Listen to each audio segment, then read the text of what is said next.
So, namaste and welcome to Satsang today.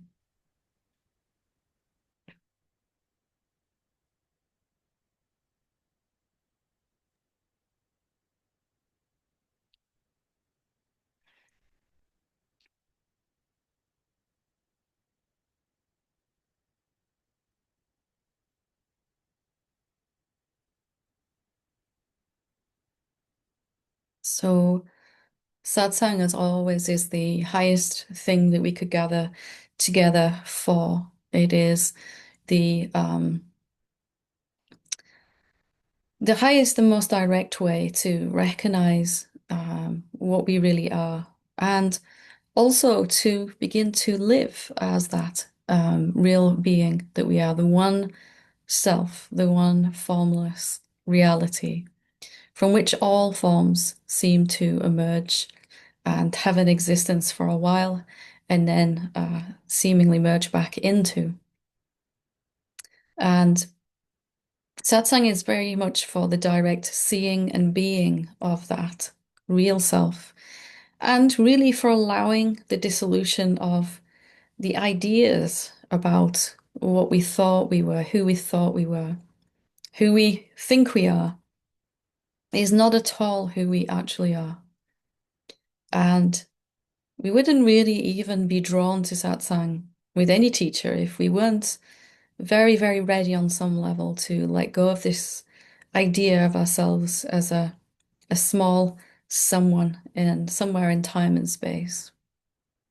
How do we go about doing that? Seeing what we really are and letting go of who we think we are. Nothing actually has to be removed in this process. There isn't really a someone. There only really, really seems to be a person that we are. And in my own journey, it was a combination of looking again and again and seeing who I actually am, something that is not even a thing, just formless and pure intelligence, pure sentience, like we all are, like all forms are. Pure intelligence before form that can appear as all of these forms and can express itself in an infinite number of ways. And yet, in itself, what we really are, the formless awareness or silence, is a complete mystery. You can't really describe it. You can only really say what it isn't. It's a combination of looking at this that we really are, and then also looking at what we're not, holding our ideas up about ourselves, our judgments and our doubts and everything against what we've seen ourselves to be and seeing if they still seem true even then. So we're going to do some meditation in a few moments. We're going to practice listening to the silence. And when I first started to meditate in this very direct way, I had a wonderfully horrible time because I had a lot of resistance, I'm sure, like everyone, to listening to something that seemed, at least to my mind, silence seemed really, really dull and perhaps the most boring thing of all. And at a certain point in my life, it was something to absolutely avoid. As soon as I came in through the door and I'd been out somewhere, the TV would go on or the radio or something, some noise, some sound in the background, so I didn't have to hear the silence. And life, of course, has a sense of humor. Here I am listening to the silence with you now. But actually, because I really began to become interested in what everyone else overlooks, perhaps the thing that we have taken for granted or rejected or overlooked about our experience. Just the silence in the background underneath these words, in between these words. Just this silence here now, this. It might well be the most important thing that we will ever come across. It's not actually a thing. And yet, when we pay attention to it, we begin to see that it's more than we thought it was. So my mind said initially that this is going to be really boring. And I had a couple of meditations like that, of course. But as I kept coming back to silence again and again and again with curiosity to what it actually is, I began to experience something very, very different. I'm not going to give any spoilers. Maybe some of you already know. I've begun to taste what silence really is. So I'd urge you to listen to the silence today with me in the meditation without thinking too much about it, if you can. We want to experience actual silence, we want to listen to actual silence, not the thoughts about silence. So I'll guide you through it, but just a little heads up to allow yourself to come into the fullest experience of what silence is. Silence isn't anything extra special. It's the silence that's there every time I stop speaking. It's always there in the background of everything we do. So, because it's always there, we tend to overlook it. And that's why we're going to bring some attention to it today. So, we'll begin by just getting nice and comfortable and finding a position that you can sit in for 15 or 20 minutes.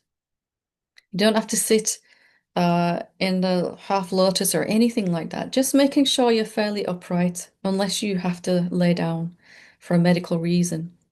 Just sitting upright so that we don't fall asleep. And you can do this with your eyes closed or open. It doesn't really matter. And whichever you feel most comfortable with. So let's just start by taking a few deep breaths and just allowing our body to relax, giving yourself permission to be here today. We are here, but are we really here? Are we fully here? Are we really, really present here today?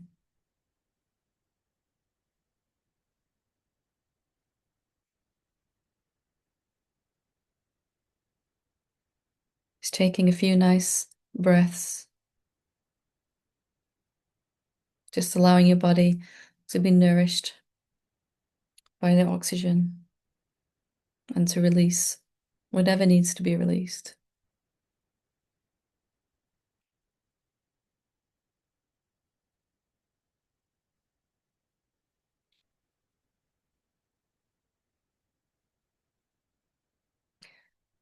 So all we're going to do in this meditation is simply to listen to the silence.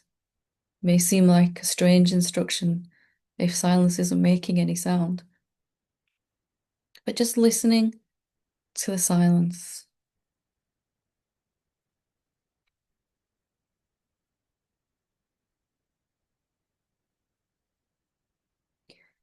And at some point, your attention will wander and you might find yourself listening to thoughts or to some external sound. All we do when that happens is to bring the listening back to the silence. Let's listen to the silence again. Nothing going wrong.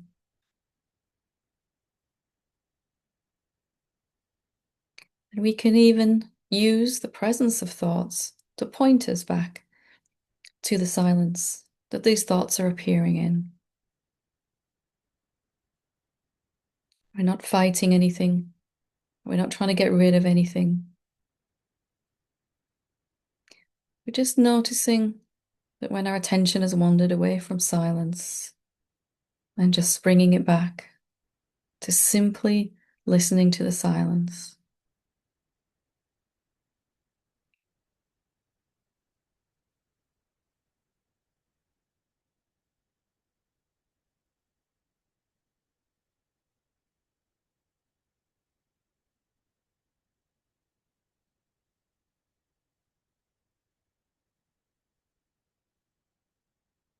And we're not trying to figure out what silence is.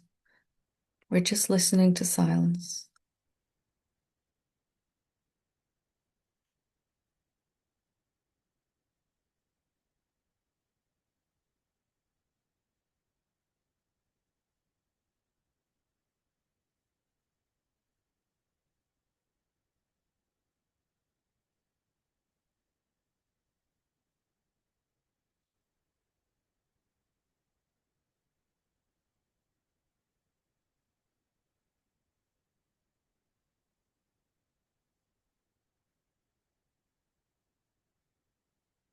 And just seeing if you can listen to the silence in a light and open way. Just this, just listening to the silence.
And if at any time you find that your attention has wandered away from silence to some thoughts or a sensation in the body or some sounds, just bringing it back to silence. No big deal.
Just listening to the silence.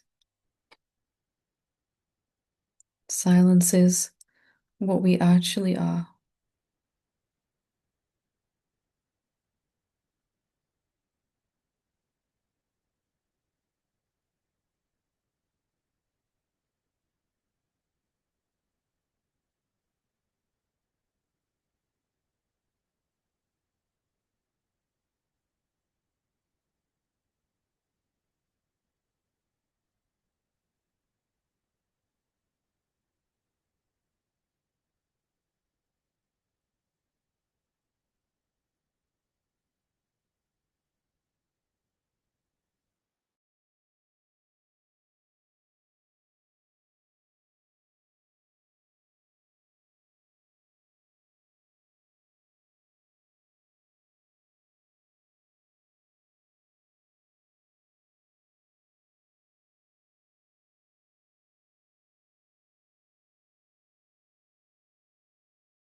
Just listening to the silence Bringing attention back lightly if it's wandered away to thoughts.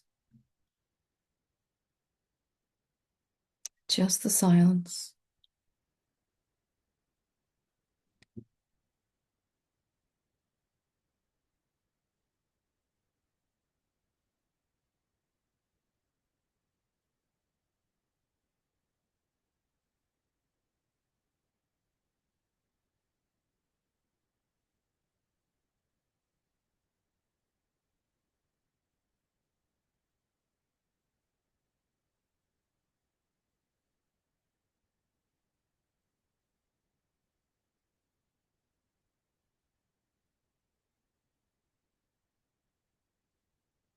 Letting go of our ideas about silence and just experiencing it as we listen.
As we listen to the silence,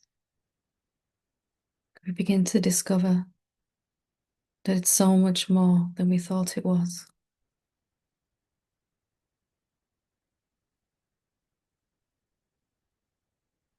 Silence is always here, always available, not obscured by thoughts or noise. We can only hear sounds, thoughts, because of the background of silence.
In a few moments, we'll bring the meditation to a close. But before we do, we can set the intention that we remain listening to the silence that is in the background all the time. That just because we begin to move our bodies again and talk doesn't mean that we have to go right back to listening to thoughts.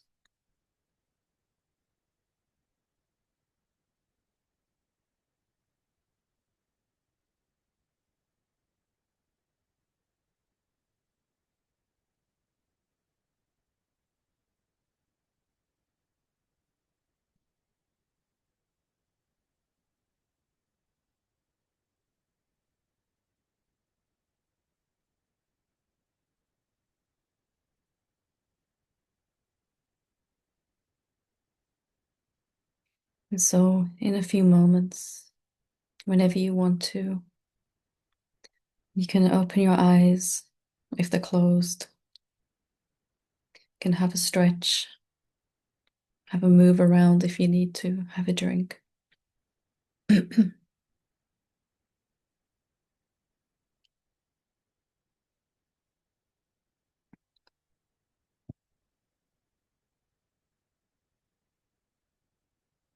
So I hope that you enjoyed the meditation, and I hope that you began to experience silence in a slightly different way, or in a very different way than you have experienced it before.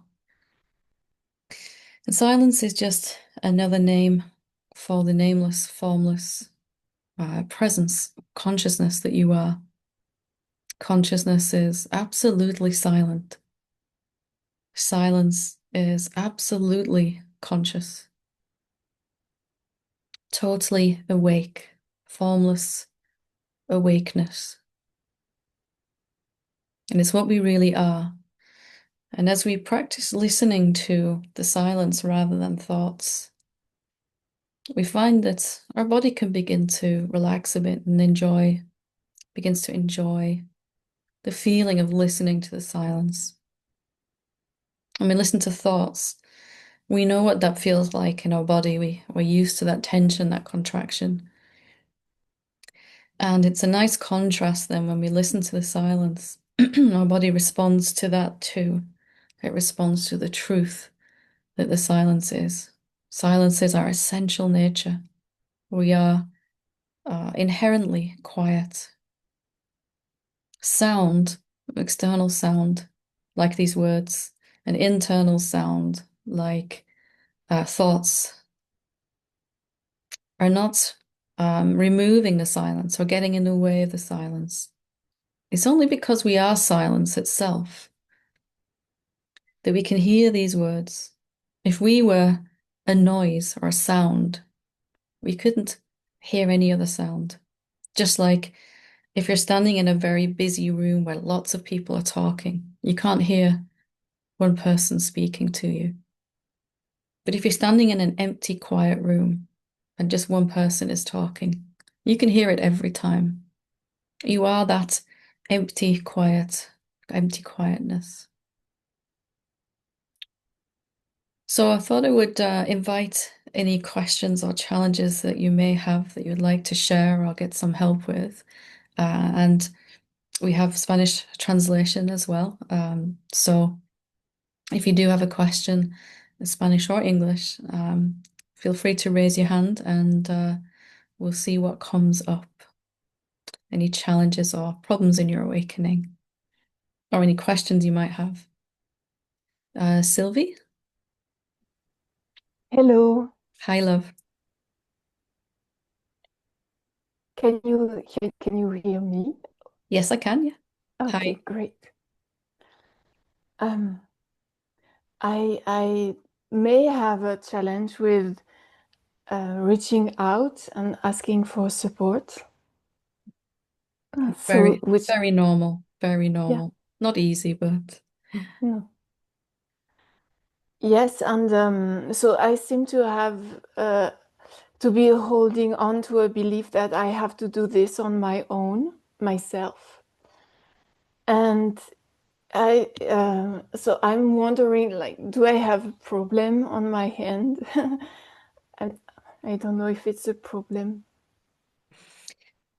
if you can see that even this idea that I have to do this by myself and that getting help from others is not the right thing. I should be able to do this myself. And I had this very same feeling. I wouldn't let anyone help me with anything, um, especially awakening.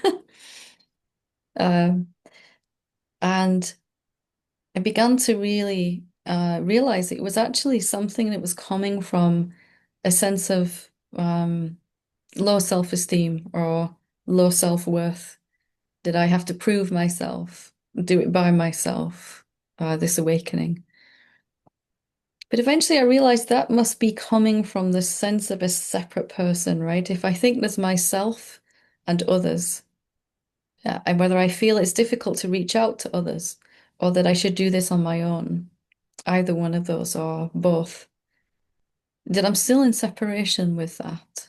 There are lots of bodies, but how many beings are here? Just that one being. Right now, we could have the idea that you're asking someone else for help. But is that true? When I really looked, I couldn't find anyone else. And there would be no way that I could speak in front of all of these bodies like this if I thought I was speaking in front of lots of other beings. I would be terrified.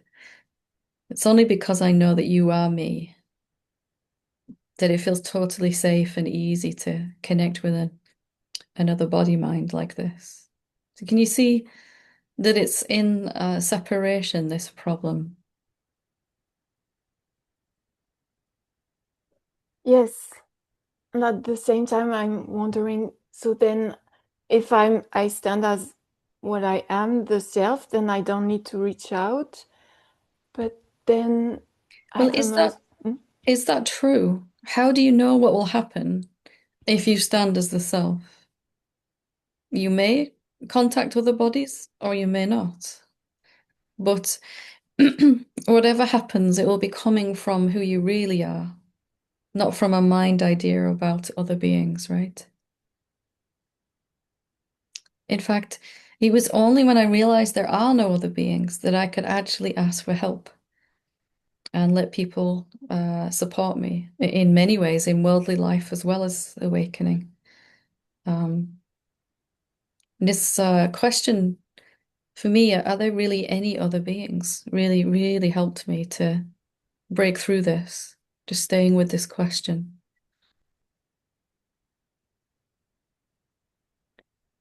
And so I heard you say once that you wish you had a community like that when you were waking up Yeah.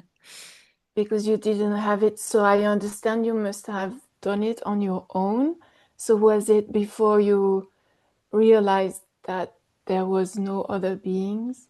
Yeah. As I started to realize that there weren't any other beings, I started to meet other body minds that were interested in awakening. But before that, I was so determined to do it on my own that I was just living a very isolated life. And I was scared of everything and everyone. When I thought I was a person, I felt really insecure, unworthy, ashamed. And so I kind of unconsciously closed myself in and pushed everyone else away. Um, and it was quite revealing to see how much that idea that I wasn't good enough had really reflected in my outside experience. As I started to let go of all of that and the sense of separation, there were more and more people, bodies I could allow to come, and there's a lot more joy, a lot more openness, a lot more fun, and now there's a lot more, a lot more bodies. So it's a normal thing that our mind will say that I have to do this on my own. But if anything that the mind is saying is in separation, we have to really question if that could be true. You start to realize I'm always, in a way, I'm always doing it on my own. I'm always on my own. I'm the only being that exists. And there's nothing wrong with allowing other bodies to help me with that. Right now, you're helping me with my awakening, right? As we have this seeming conversation between apparently two of us. I'm going deeper as well as you are. But there's no sense of separation there now. It's like looking at myself.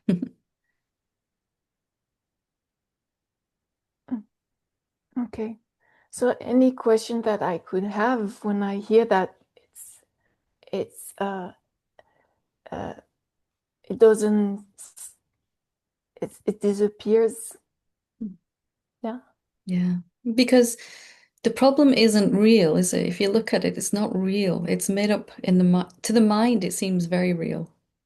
I don't know if I can reach out and ask others for help, or I really want to connect with a sangha, of like-minded friends, but I don't think I can. And I remember feeling very shy my whole life.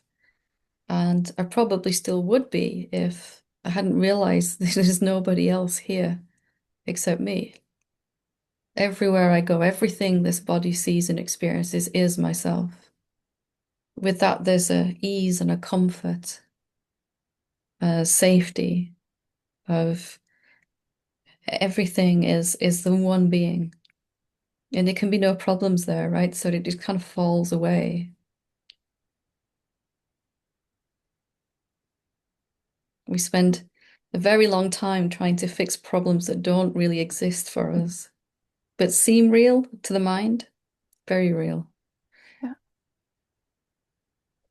And so because I have felt a lot of unsafety. So I am unsafe, especially when I would picture myself reaching out to you. I felt like a strong sense of that you would reject me and be you would not like me. And as I listen to you, I feel like it's my egoic sense of self that feels threatened because you would not validate that.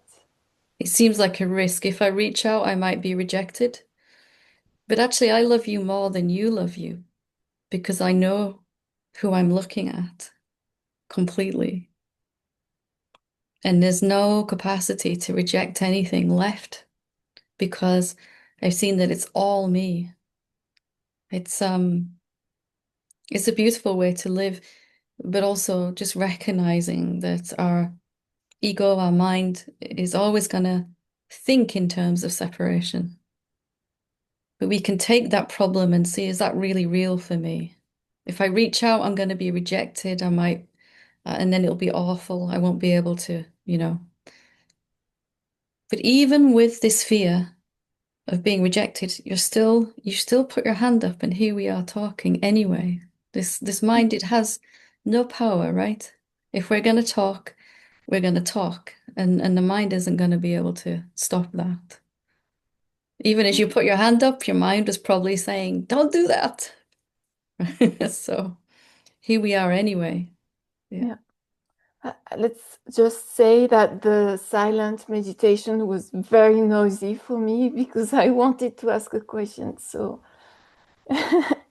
Totally okay. My first meditations, 20 minutes of listening to the silence. It was really 20 minutes of bringing my attention back to silence again and again and again, sometimes 50, 75 times in 20 minutes. The rest of the time I was lost in thoughts, didn't even realize I was listening to thoughts. So it works anyway. It's perfect. It's perfect. Maybe you can relax a bit now. yeah, yeah. I still love the silence, even when the mind is really noisy, thanks to you. And Oh, thank you very much. It was very helpful to speak to you and to listen um, to your guidance. And I feel that it feels really bulky or sticky, this belief that it's unsafe to reach out, especially to you. mhm. But I'm very excited to be with this belief. Wonderful, wonderful. And it hasn't stopped you anyway. That's the thing I really want you to see. Even with this big thing there, oh, I don't know if I should do this. It hasn't stopped you anyway. The real self is in control. The silence, right? The silence put its hand up.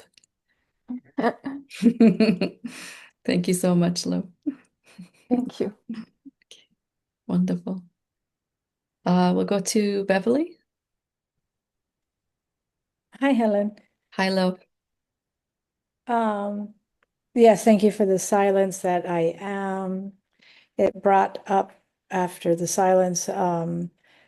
This morning I was playing with another Sangha member, and we were uh, asking the question, is there an edge where I and another a thought or an emotion begins? And um, where I landed was real curiosity because I got a real sense that I am emotion Mhm.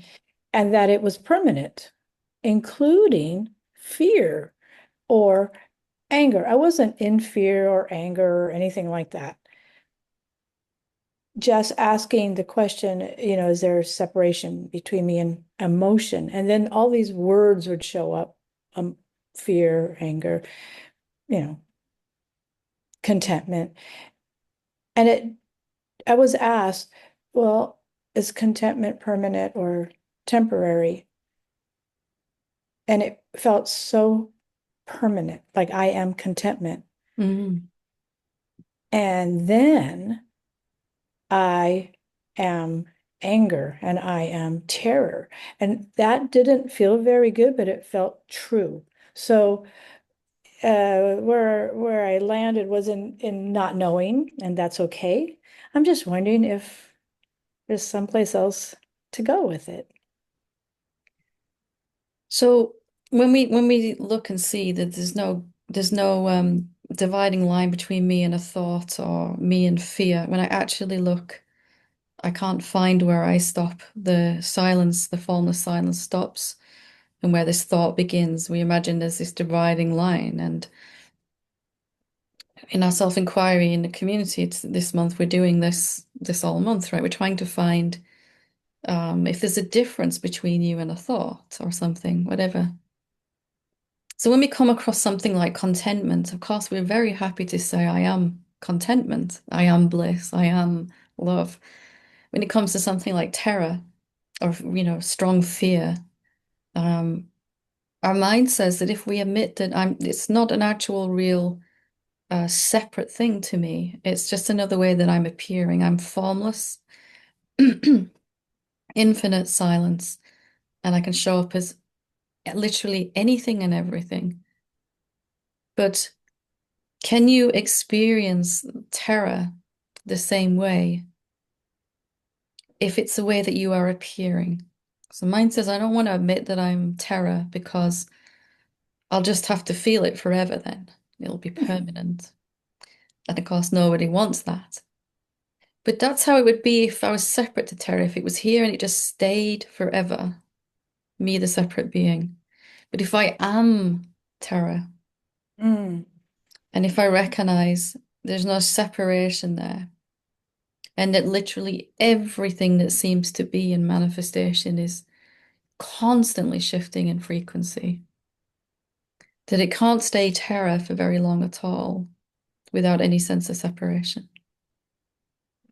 It's not actually even terror that we dislike, it's the sense of feeling separate from it. Always. That's the only problem, where there's a sense of separation.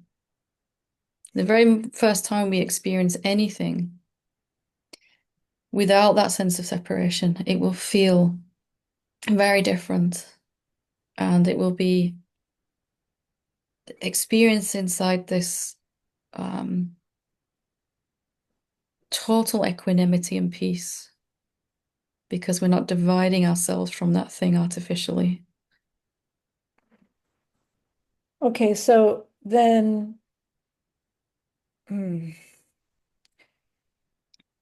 then that's where thought comes in. So the eternal, formless silence, that is me as contentment or fear. The essence of that is doesn't change ever. Mm. And then it sounds like the thought that might be that might come in, that is, so that is always, I couldn't touch that thought was permanent, even though I wasn't separate. I couldn't, I didn't sense eternal permanence in thought. I mean, that would just seem so, it seems like thought all by itself is separation. And so that, um, if there's emotion, that's one thing. If there's pain, there's one thing. But the thought that it comes with it is always separation. Is that correct?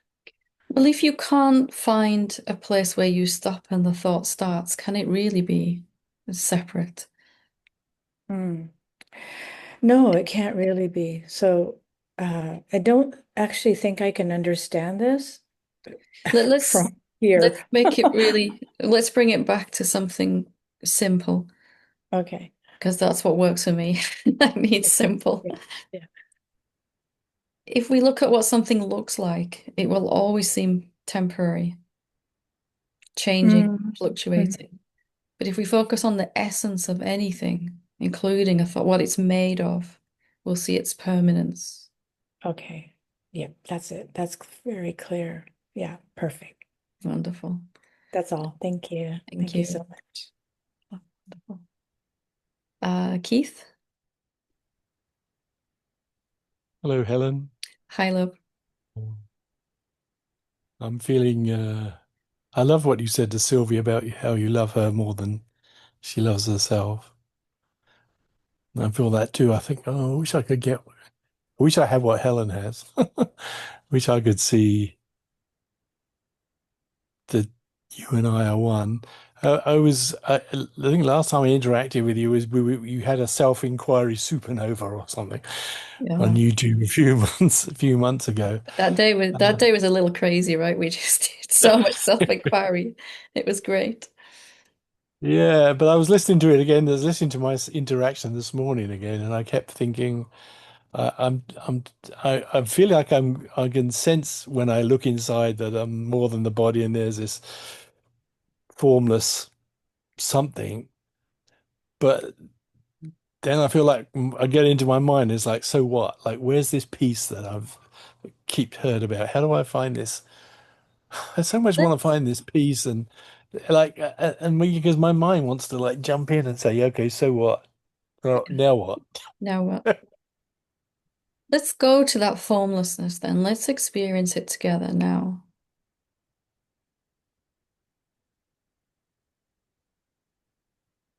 I feel like I want it so badly, I can't, and that I'm pushing it away.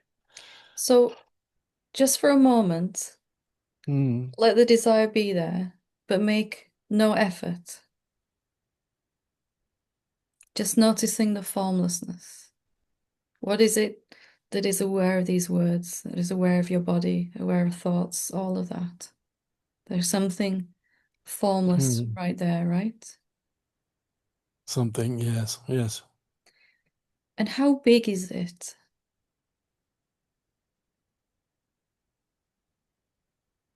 I guess it doesn't have any edges. Yeah. So how big is it if it has no edges? At least that big. Does it stop? Unless it's infinite. I mean, Infinite well, knowing. it must be infinite, but then if it's infinite, well, then I guess I'm thinking, well, do we all have an infinite field? But no, you're saying we're all Let's just slow right down there. It doesn't have any edges. It's infinite. right. Infinite, yes.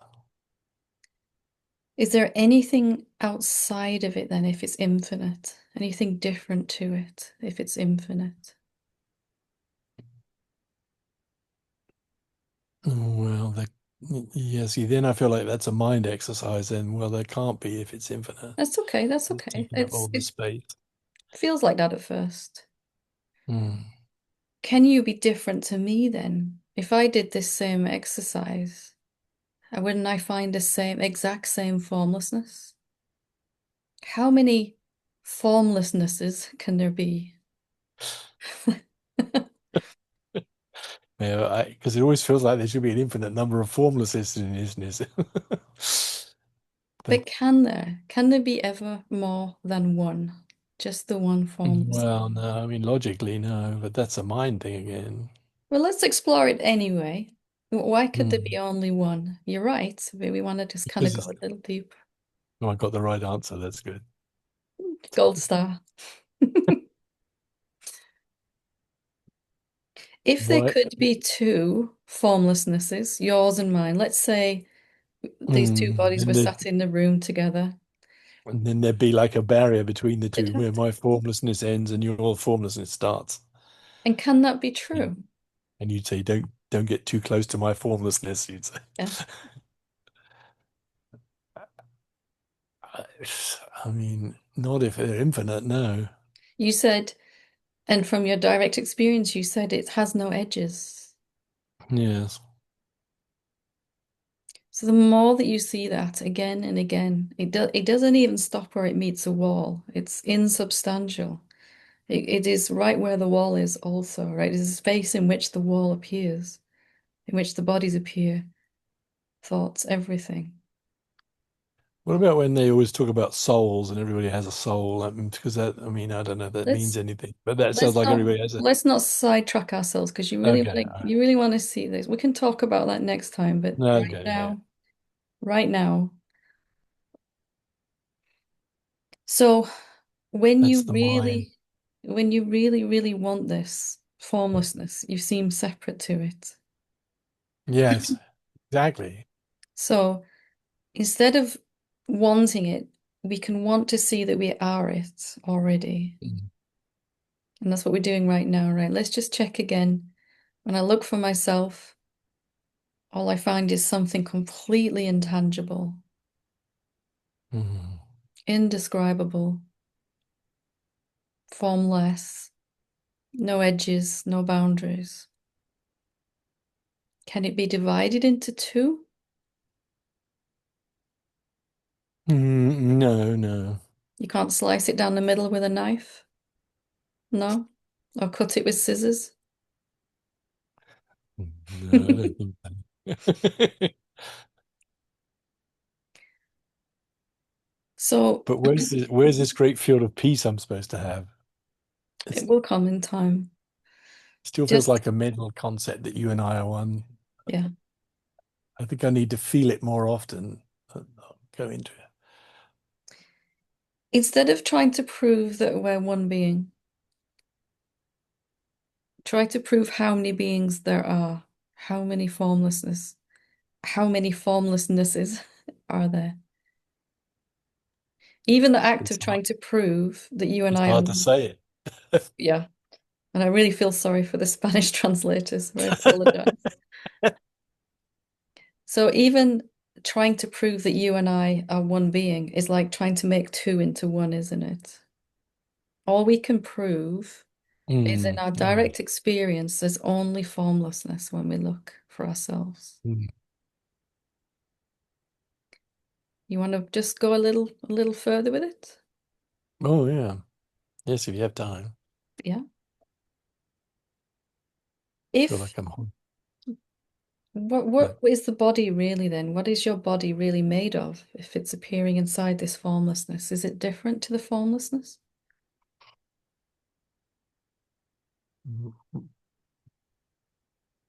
Well, I guess I'd have to say yes because it has form, but then it doesn't. If if formlessness is infinite, then it can't. So I don't know. It's something to investigate, right? Yeah. The next big thing is that there is forms arising out of this formlessness. But as you said yourself, there are no edges, no boundaries to this Mm. formlessness. If you try just for a moment to really try to find where the formless you stops and where your body starts, like really try to find it. Try to zoom in and find where your body starts and the formless stops.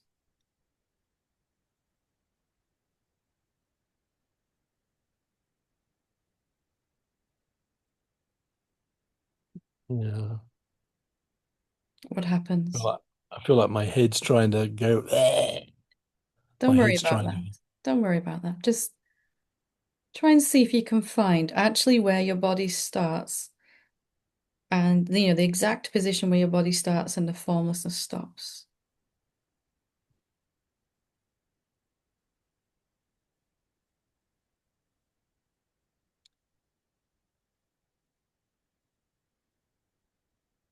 Mm. It's not. I can't find it. I guess I can't. That's what I found too, that I can't actually find where this formlessness ends that I am and where a body begins. As I looked like this again and again and again, it just became more and more obvious that even all of these forms are still formlessness. And there was such a peace and sense of safety and friendliness in that these forms are not different to me. Oh, it's so beautiful. But I think it's for me. It's a case of doing it again and again and again. Yep. I'm Yep. still looking for that instant awakening. All You are healed. sages, Hallelujah. all You know. sages have done exactly what we're doing now. Nobody escapes without looking again and again and again and again. But is it Mm. really such a bad thing? Am I giving you a really hard job to do, or is it quite fun?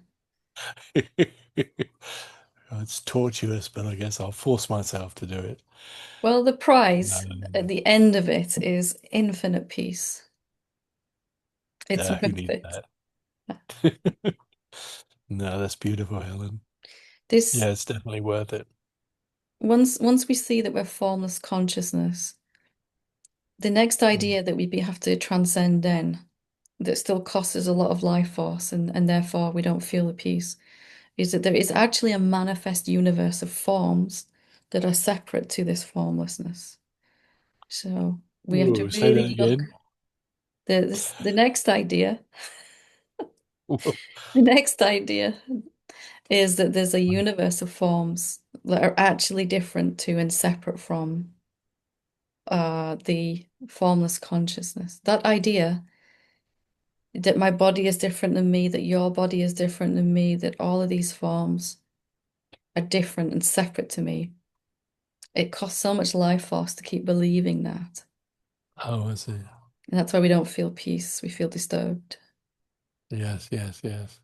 So just keep looking like we did today. Experience the consciousness, the formlessness that you are. Then try to find where it stops and your body starts, or where it stops and a thought starts, like we were doing with Beverly before. Mm. You can look at some object across the room. Where does the formlessness that I am stop? And that thing start. And every time I just couldn't find any edge. And it became clear that everything is not what it looks like. And there was a great peace that opened up. Some fear in the mind too for a little while, but that just went away after a little while. And there's a recognition that there's only this formless consciousness appearing as this universe, that they're not different. There's not really two, form and formless. You can feel it, right? Even just getting close to that realization, there's a peace that begins. Yes, yeah.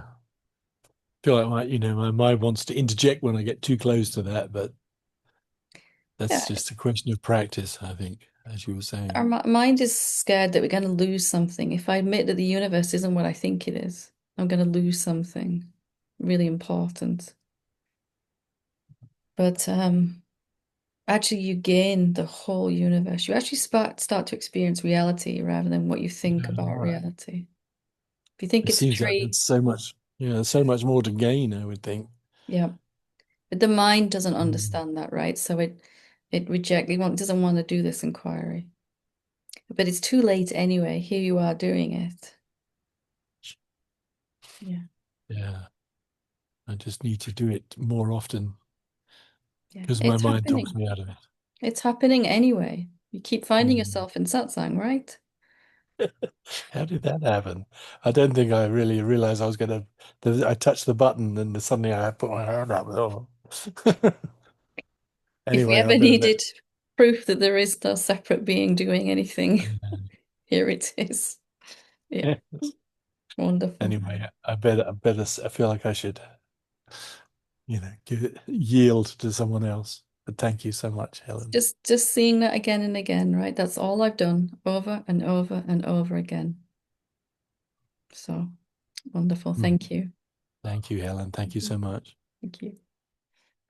We'll go to Lulu. So we'll take the hands that are up now, and I'll ask for no more hands because we'll be out of time by then.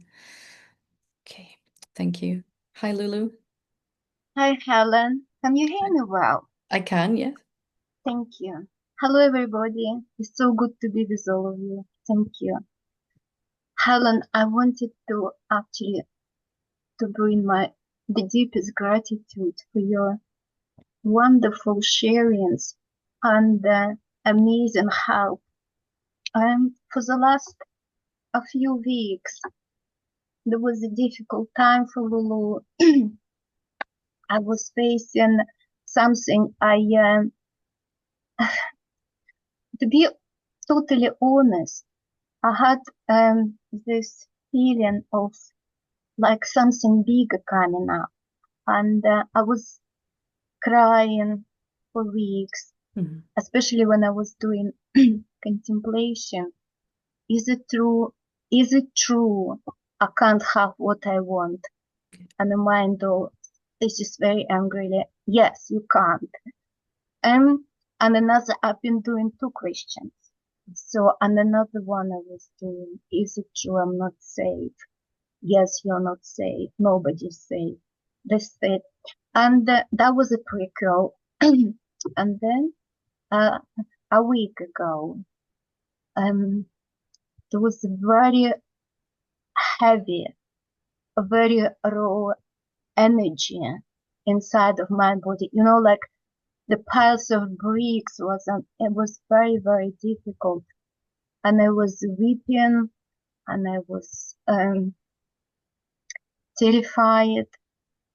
And then I observed what it was. It was my old trauma from 50 years ago when I was a kid. And then second was 3 years after that when I was a young adult. Am I walking too fast?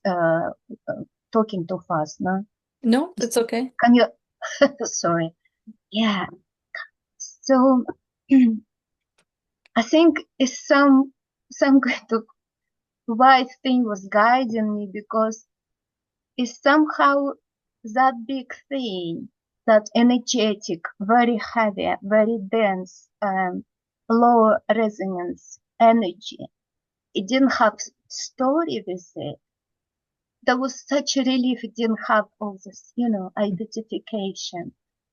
I understood it's much easier to meet it where it is when it doesn't have a story, because got mind actually was all right.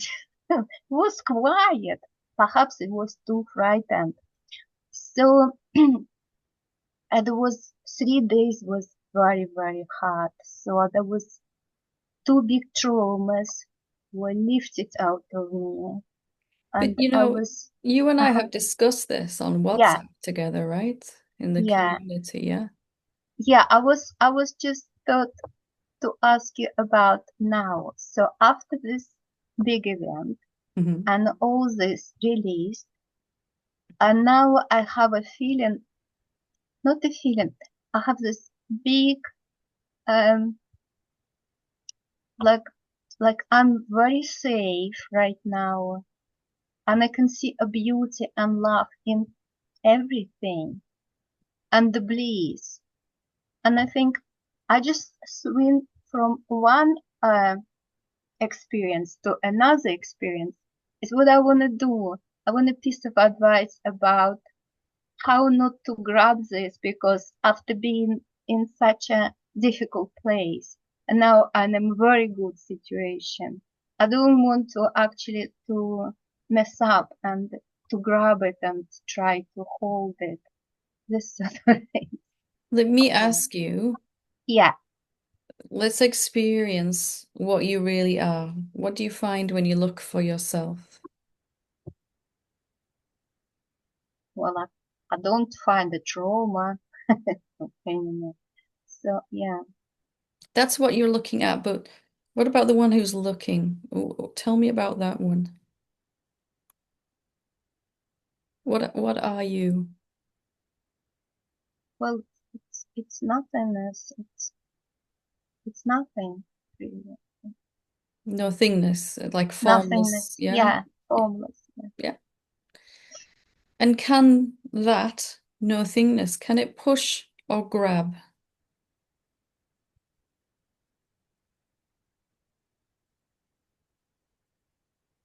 No, God, that's impossible. So can you grab at this nice, have you really, when you look at this, have you been rejecting this darkness and then kind of grabbing onto this, the other side of that experience? The darkness just left itself. But It are is. you It is. able, you said to me you don't want to grab a hold of this now that you're feeling better. Yeah. But I'm asking you, can you grab a hold of this?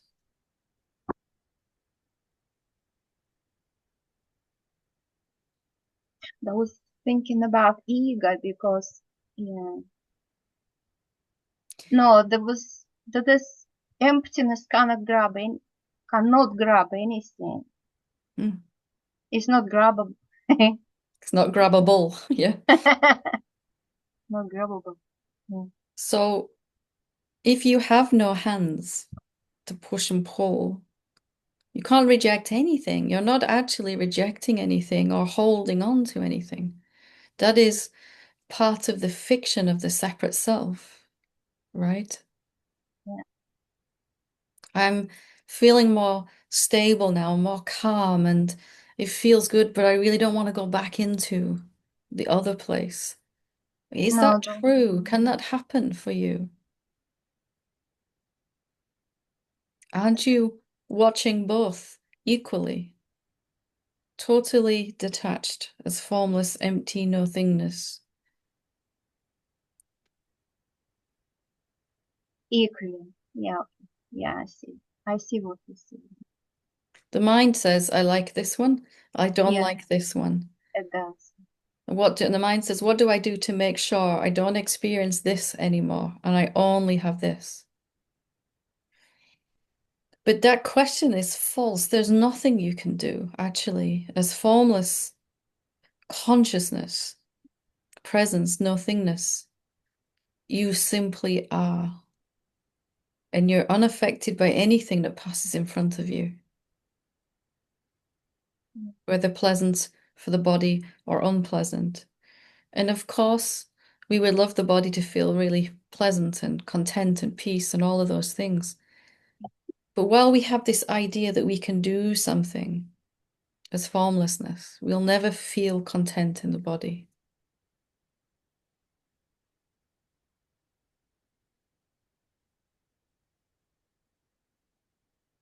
So can you mess this up? Can you screw this up? No, I don't want to screw it up. That's why I'm asking.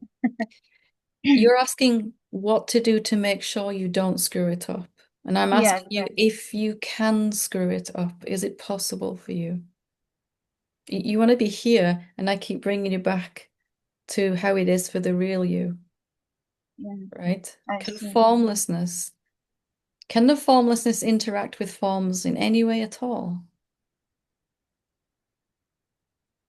Perhaps not. It can only observe, isn't it? Yeah, no grabbing, no If it doesn't. resisting, no pushing, no pulling. Mm. And is it ever separate to those forms?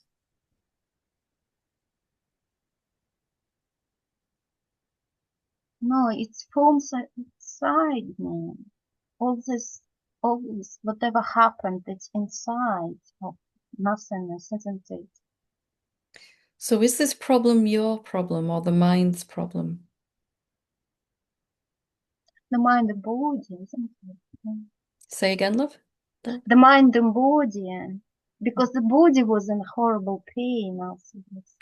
But the pain in the body is a reflection of this idea that you could screw it up as formlessness, right? How does your body feel now that you're confirming I really can't do anything, positive or negative?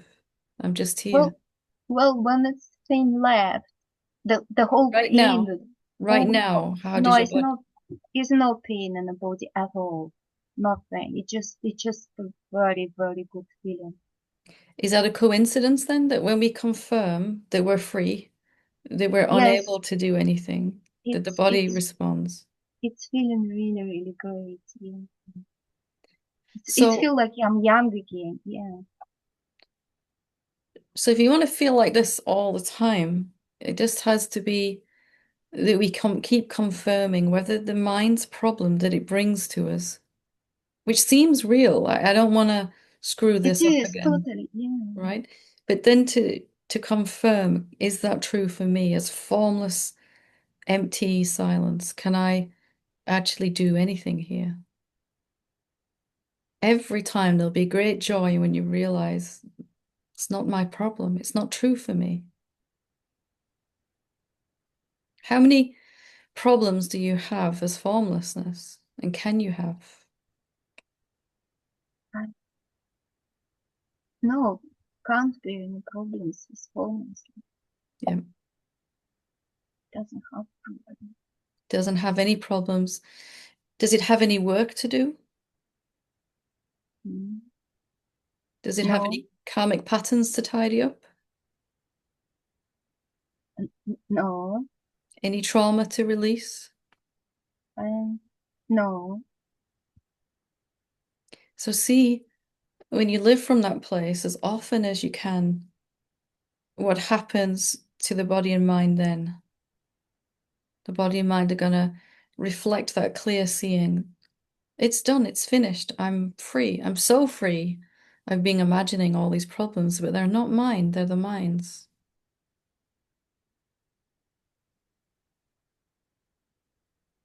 Mm. Something to sit with, right? Yeah, definitely.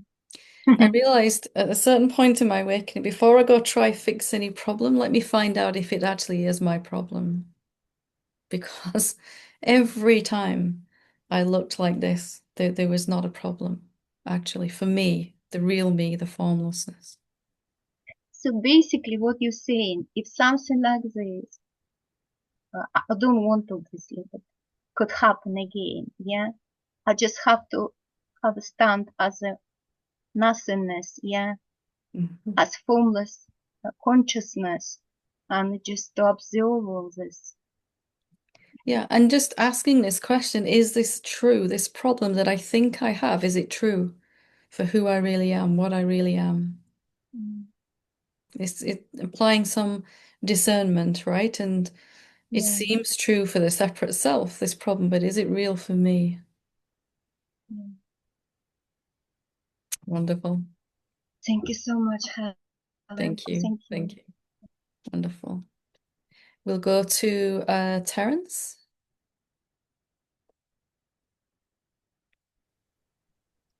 Hi, Helen. I love. Hi. I think the last time I spoke with you a few weeks ago, and I asked you about challenging Kundalini Hmm. issues, and you gave me the advice um, to examine uh, like when you have the contractions that there's still some beliefs that I'm holding on to. Yeah. Um, but what I experience.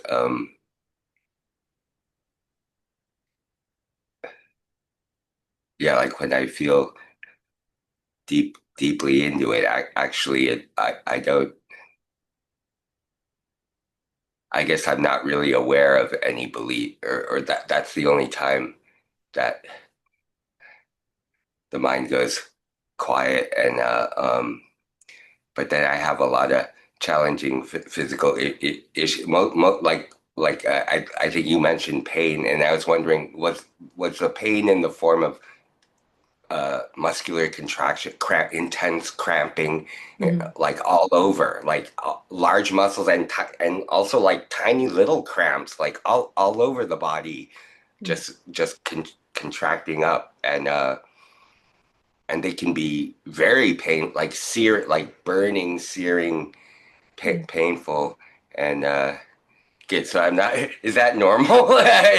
So sometimes it scares me, and I know if I went to a hospital, like I would go to, if I didn't know that other people might have it, I'd probably go to a hospital and say, "What the hell is this?" And but I'm pretty sure I wouldn't get any good answer, any good answers. But like right now, I'm cramping up, but it's the only way my mind's ever gone quiet. It felt like before my body was quiet and the mind was really noisy, and now to get the mind to quiet down, oh, the body's really noisy now, and it felt like yeah. The other thing I wanted to mention, it felt like the irony of like you have to feel really deeply into the body to realize there's no body. There's no body. It's so strange. Yeah. But then when you're feeling deeply into the body, it hurts. Or there's like now like a lot of physical pain in the contractions, and I was wondering, is that just a tran transition transitional kind of thing? And I, When have we you? have strong feelings or contractions in the body like that, it's usually because there is some emotion stuck, literally stuck in the tissues and the muscles and the energetic system. And Even if you're not thinking about anything at that time, or yeah, and nothing is coming up. especially especially then. And if you uh, think about the body as being um, a metaphor for our being, the body is a physical metaphor. So if you think about the muscles when they cramp, it's like a holding still, isn't it? I won't move, can't move. And um, when I looked into that myself, I used to get a lot of cramps.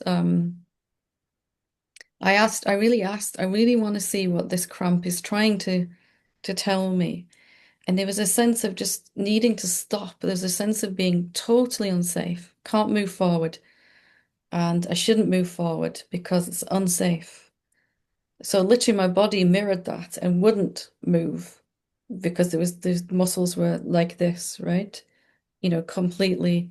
I would wake up every morning and I've been like this all night. And I'm not exaggerating. It was, you know. So I would really suggest asking, just asking and asking what, and we can do it now. What does the cramp want to tell you? What does your body want to tell you? Not trying to make an answer appear. Just, we're just going to open a space to see what happens when we ask this question. What does the body want to tell you? Just open to see.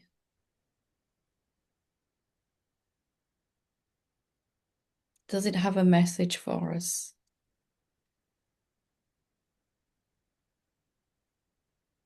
It doesn't matter how long it takes. We're just going to listen together. Hold this space. What does my body want to tell me?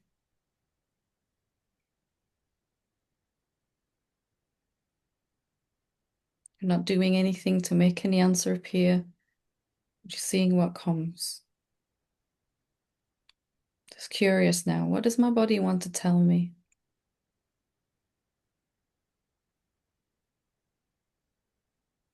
Wow, even tighter.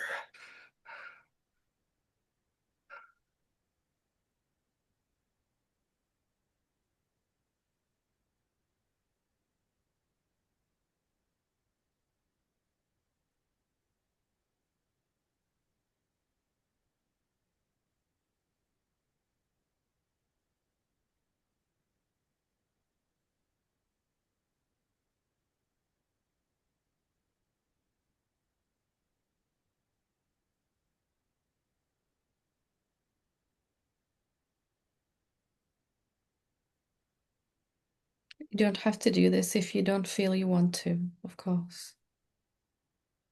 It's fine. I don't. It's just so tight, but I don't have a thought. I mean, the what he wants to tell me is the body's so tight. Yeah, yeah. But that was just a thought, and It's okay. It's a start, right? This is what I mhm. did with my body. I just kept coming back and opening this space with a question. What does he want to tell me? And as I really just kind of learned to just listen gently and wait, not doing anything to try to find an answer, I started to begin to be able to feel that there was actually a lot of fear in the system, a lot of fear. And of Oh, course, I've always known that. that yeah. that I've always known. So if there's fear in the system, what does fear want to tell you? What does fear feel? Because you said you couldn't find a belief, right, at the start. The fear is, and the pain, the cramps are all showing you this belief, this sense that you're not safe. Can you feel some sense that you're not safe? Mm-hmm. Yeah. Mm-hmm. So as you gently acknowledge that sense that I'm just not safe, notice what happens to your body. What happens? Shaking. Yeah. Because it's able to begin to let the energy move finally. So what I want you to do is to ask this question every day for 5 minutes. If it feels good to you, you don't have to do this, but just to turn this around. My body and my mind deeply feel I'm not safe. Let me see if that's actually true. Is it really true I'm not safe? And just like we were doing together, you and me just then, we don't try to make any answers appear. Whatever answers come, thoughts or feelings, emotions, sensations, we just keep coming back to this question. Is it really true I'm not safe? And if you do this for 5 minutes every day, you're going to start to see something turn around. Your body might shake a little, it might perspire a little, it might want to sleep more as it begins to let this energy move again as you ask this question. It's all quite normal.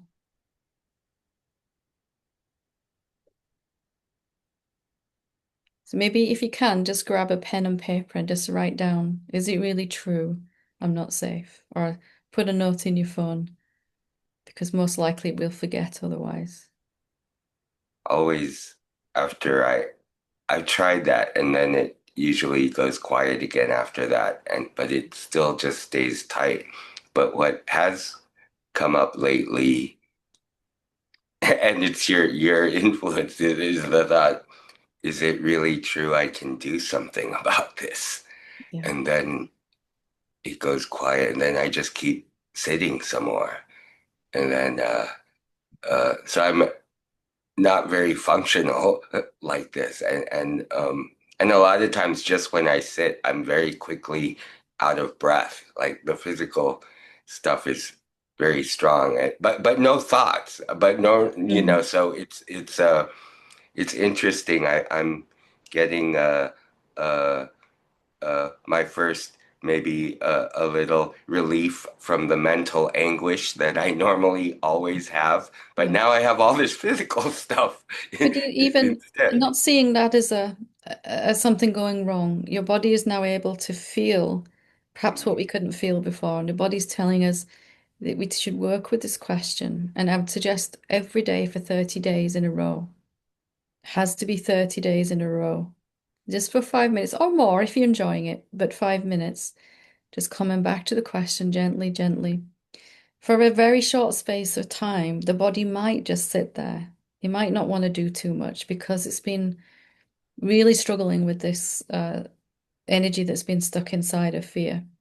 My body, for a while, it wanted to eat more, it wanted to sleep more. There were sometimes I'd sleep 12 hours a couple of nights as it was releasing. Um, and I needed more water but after a little while it kind of came back, just helped the body to release all this trapped energy of fear inside. In the openness of the question, is it really true I'm not safe? The energetic system can begin to move. It's being kind of stuck, right? And that's what you feel. The shaking happens. The body naturally knows what to do to release that. You might find So yourself just yawning, laughing, crying. All of those things are normal as well. so just keep asking it and letting the question dissolve and Yeah. ask and dissolve, And whatever and answer just hold comes, that. whether nice answers or the mind answers or whatever, you just come back to the question. There's loads of videos actually on the YouTube channel about contemplation, like we're doing here. So check those out if you need a little guidance. But every day, the most Okay. important thing, every day, no matter what, for 30 days, and everything will Okay. begin to turn around. Let me know how you get on, yeah? Thank you. I Wonderful. appreciate it. Thank Yeah. you so Take much. care. Thank Wonderful. you. We'll finish with Paul.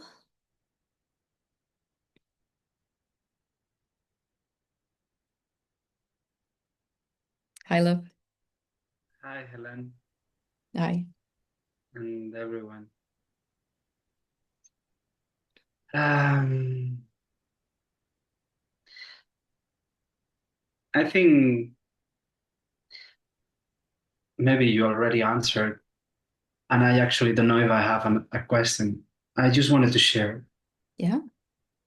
So, I have this notebook around 2 months ago.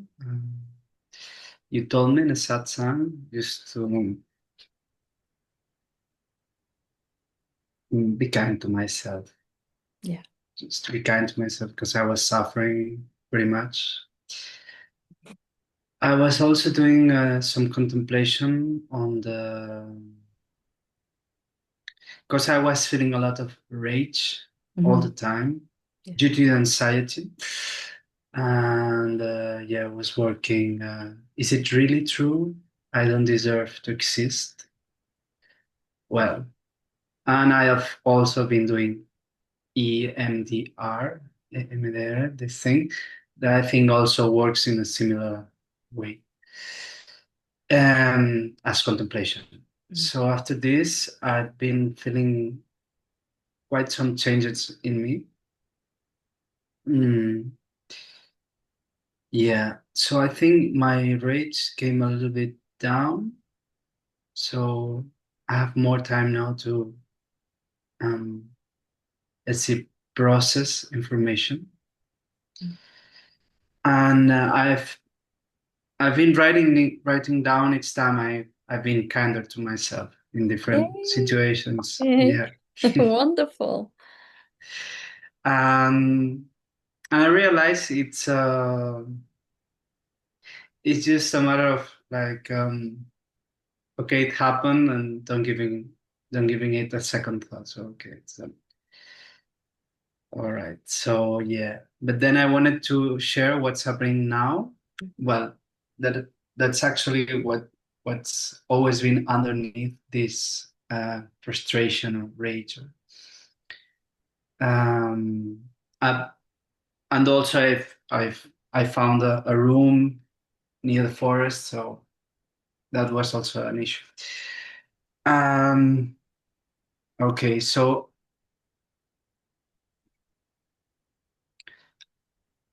it's called anguish, let's say.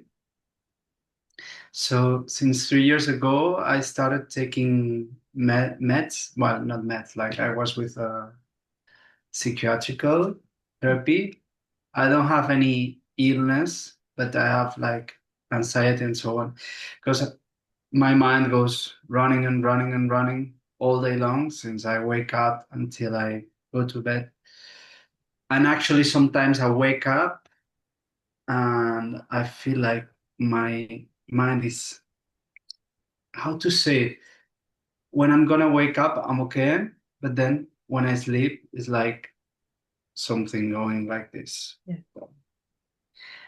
Um, and I didn't feel this at some point of in my life, let's say 10 years ago, maybe 12.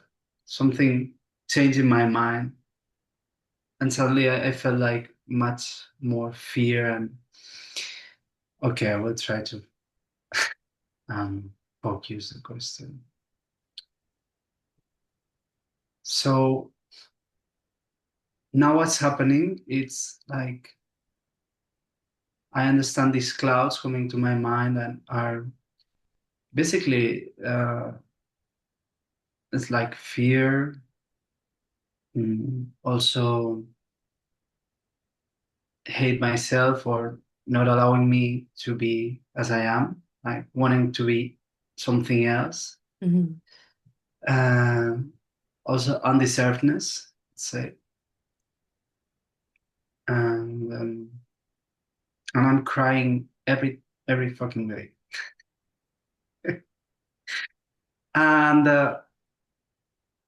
well, mm,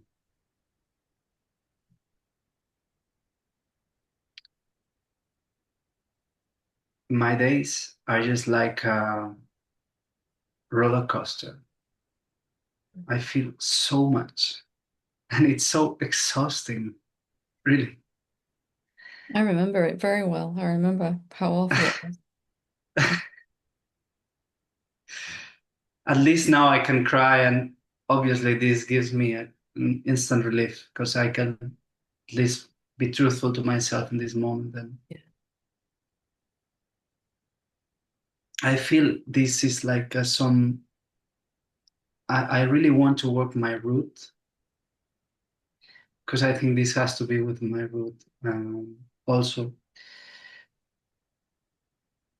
Yeah, and then I can detach myself from this sometimes, but it's constant. So yeah. Mm, and sometimes it's making like lots of doubts coming to my mind, and many voices at the same time making, and I get detached from my body, from what I really want, and I get which way, and I have to go back home and cry or sleep. What do the doubts say when they come? Oh, well, we have discussed this issue. Sometimes it's about my life, so which path go next, because I'm Mhm. living day by day. Let's say I don't have a really scheduled timetable. Mhm. I don't have like every day. I think this could help a lot. This is obvious, but every day changes in my life. Sometimes I do courses. I have some works that I do, but these are depend on the week. I have 1 or 2 or 3 days. And goes like this. Sometimes it's about what I'm gonna do next and the difficulty of having to choose every time and for the many, many, many, many possibilities, wonderful possibilities. And some Do, other do you times are just what I'm gonna do next. I'm gonna see someone. What? Tell me, tell me. do you know that you're choosing? Are you sure?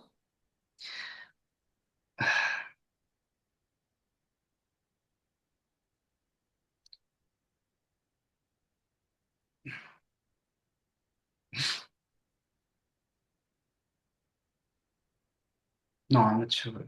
I mean, it happens, right? It does happen, yeah. But we want to be clear if we're actually choosing. A choice happens somehow. But if Yes. you're not choosing in that way, as in, I've got to decide what to do with my life, how to sort these problems out, all of that, then if the choice is just going to happen and we're not choosing as a separate being, can you choose wrongly?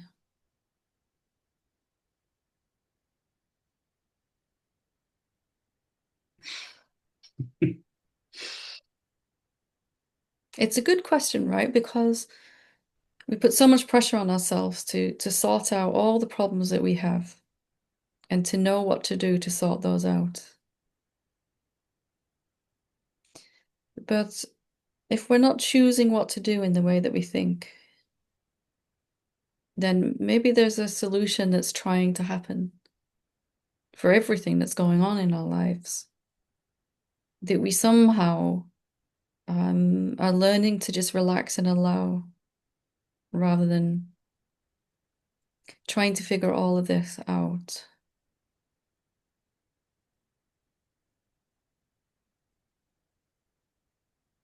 Yeah, I understand that.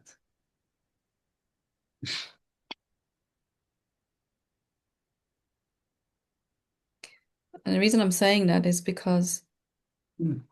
the major way that you're tormenting yourself right now, like we all do, and I certainly did, is, what do I do to fix all of this? Right? It's more like fixing is.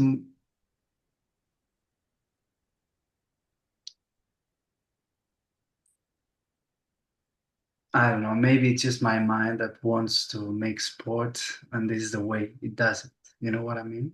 Maybe I give it a Yeah. book, or since sometimes I have spare time, I don't focus my mind on some precise thing. Mm. My mind starts. Yeah. And I feel like maybe in some things I'm